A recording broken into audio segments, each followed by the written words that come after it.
The office of Emir al-umara, variously rendered in English as Emir of Emirs, Chief Emir, and Commander of Commanders, was a senior military title in the 10th century Abbasid Caliphate, whose holders in the decade after 936 came to supersede the civilian bureaucracy under the vizier and become effective regents, relegating the caliphs to a purely ceremonial role. The office then formed the basis for the Buyid control over the Abbasid Caliphs and Iraq after 946. The title continued in use by Muslim states in the Middle East, but was mostly restricted to senior military leaders. It was also used in Norman Sicily for a few of the king's chief ministers.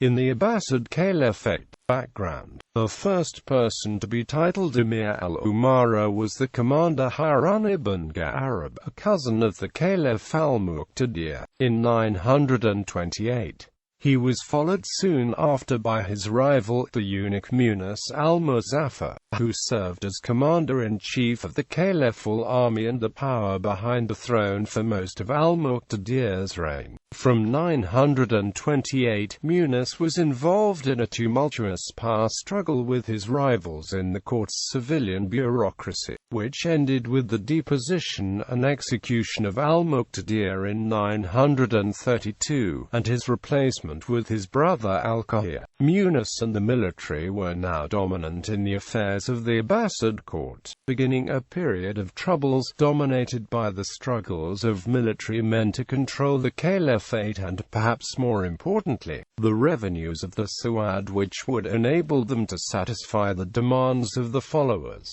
Munis himself was executed by al-Qahir in 933, followed in 934 by another palace coup that deposed al-Qahir and replaced him with Aradi. The frequent coups and violent struggle for control of the caliphate greatly enfeebled the central government in Baghdad. Effective control over the Maghreb and Greater Khorasan had long been lost, but now autonomous rulers emerged in the provinces closer to Iraq. Egypt and Bilad al-Sham were ruled by the Ikhshidid dynasty. The Hamdanid dynasty had secured control over Upper Mesopotamia, and most of Iran was ruled by Daylamites, among whom the Buyids were most prominent. Even in Iraq itself, the authority of the caliphal government was challenged. Thus, in the south, around Basra, Abu Abdullah al-Baridi established his own domain, often refusing to send tax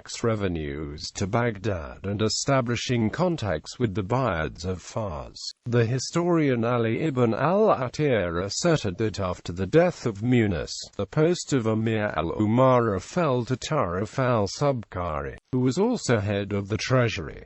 Elevation to regent. Finally, the failure of the vizier ibn Muqla to both control the provincial governors as well as confront the disastrous financial situation of the caliphate led to the appointment, in November 936, of the governor of Wasit, Muhammad ibn Raiq, to the position of Emir al-Umara. The authority granted to Ibn Raiq and his successors was sweeping. According to the contemporary scholar Miskawayh, he was named governor of Baghdad and commander-in-chief of the army, was entrusted with the collection of the Kharaj land tax and the supervision of all public estates, as well as the maintenance of security. He was also granted a banner and robes of office, as well as the privileges of being addressed by his kunya and his name added to the caliphs during Jumu'ah. In effect, writes Miskawayh, the caliph resigned to him the government of the kingdom. Henceforth, effective power in both military and civil administrations passed from the caliph to the Emir al-Umara and his secretary, who ran the civilian administration. Ibn Raiq took care to deprive the caliph of his last support base by disbanding the old household bodyguard. replacing them as the core of the caliphal army with his own Turks and Elamites. Struggle for power, 936 to 946. Despite his extraordinary authority, however, Ibn Raiq failed to stabilize the situation, and a decade-long complicated power struggle between various regional leaders followed for the office of Emir al-Umara. On the 9th of September 938, Ibn Raiq was deposed by his former subordinate, the Turk Baykam, who secured his own succession to the post 4 days later, and ruled until his death by Kurdish brigands on the 21st of April 941.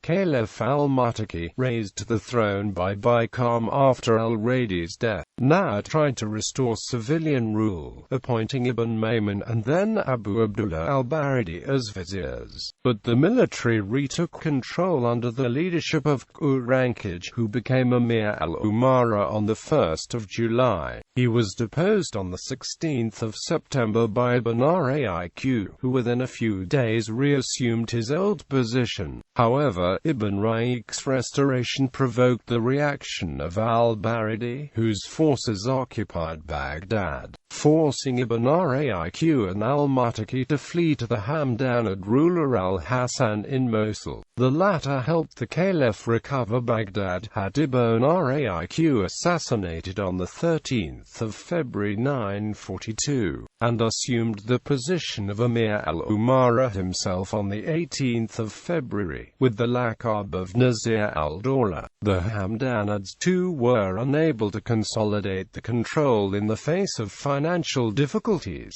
and a military revolt under the Turkish general Tuzun forced Nazir al-Dawla to abandon his post and retreat to his base at Mosul. Tuzun became the new Amir al-Umara on the 1st of June. Al-Muttaqi tried to regain his independence by remaining at al-Raqqa instead of Baghdad and contacting the Ikhshidids, who encouraged him to seek refuge in Egypt. In the end, al-Muttaqi refused and returned to Baghdad, where Tuzun deposed and blinded him, raising al-Mustaqfi to the throne. Tuzun's tenure lasted until his death in September 945, but was overshadowed by the rising power of the Buyids. In 944, Mu'izz al-Dawla tried to take Baghdad, but was beaten back. After Tuzun's death, his secretary and successor, Muhammad ibn Shazib, held only feeble authority and tried to fend off the Buyid threat by allying himself with Nazir al-Dawla. His efforts were in vain, and on the 17th of January 946, the Buyids under Mu'izz al-Dawla entered Baghdad. This began the Buyid era in Baghdad and Iraq, which lasted until the Seljuk conquest in the mid-11th century.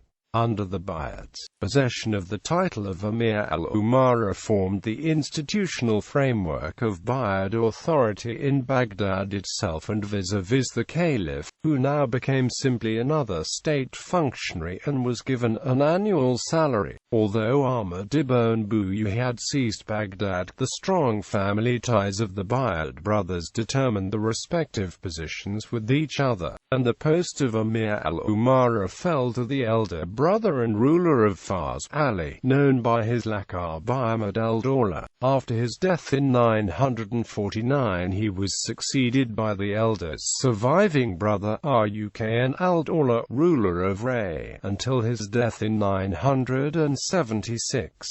It appears, however, that Ahmad, who continued to rule over Iraq, also retained the title for himself, and gave it in addition to his son Izz al-Dawla when he declared him his heir in 955. In response, Rukn al-Dawla's son and heir Adad al-Dawla began to assume titles of sovereignty in Persian fashion, like Shahanshah, Malik, or Malik al-Muluk, to underline his preeminence. Thus, under the later Buyid rulers, Persian titles were more prominent, and Emir al-Umara came to denote the designated heir apparent. In general, Buyid use of the title appears to have been inconsistent, and it was employed more as an honorific rather than an office. In other Muslim states, Iran and Khorasan. Further east, neither the Samanid Empire nor the Ghaznavids appear to have employed it often, except for the case of Abu Ali Simjuri, a rebel military commander who took control of Khorasan in 991 and proclaimed himself Emir al-Umara. Later Muslim dynasties, whether Iranian or Turkish, used the title mostly in a military context, although not always associated with the command-in-chief of the army. Thus the Seljuk Turks, who overran the former lands of the Caliphate in the later 11th century, used it as one among many designations for senior military commanders.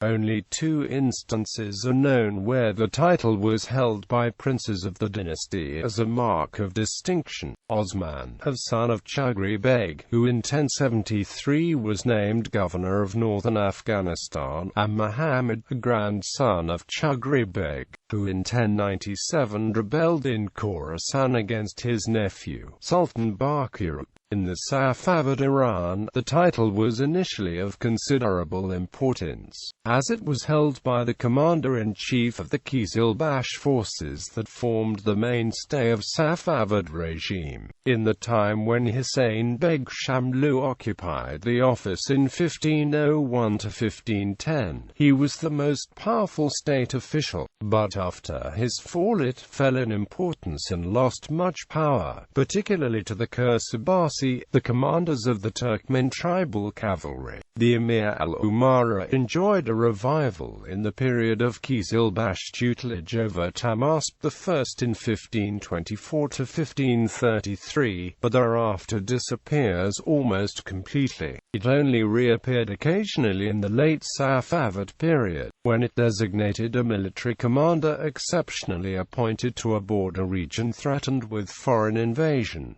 Mamluks and Ottomans. The title was also, albeit rarely, used by the Mamluk Sultanate centered in Cairo, apparently associated with the commander of the army, but also appears to have been given to other emirs. In the Ottoman Empire, it was used, along with the Persian equivalent Mir Amiran, as a translation of Beylibi.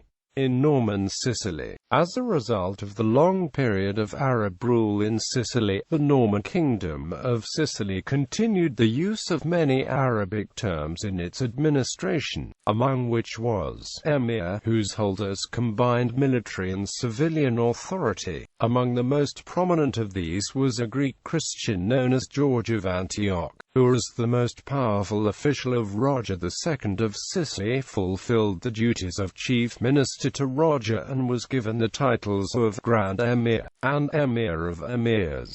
The title lapsed after his death California, 1152, until it was awarded in 1154 by William I of Sicily to Mayo of Bari, who held it until his assassination in 1160. It is from these individuals that the corrupted form admiral began to be used in the Western Mediterranean for naval commanders in the 13th century.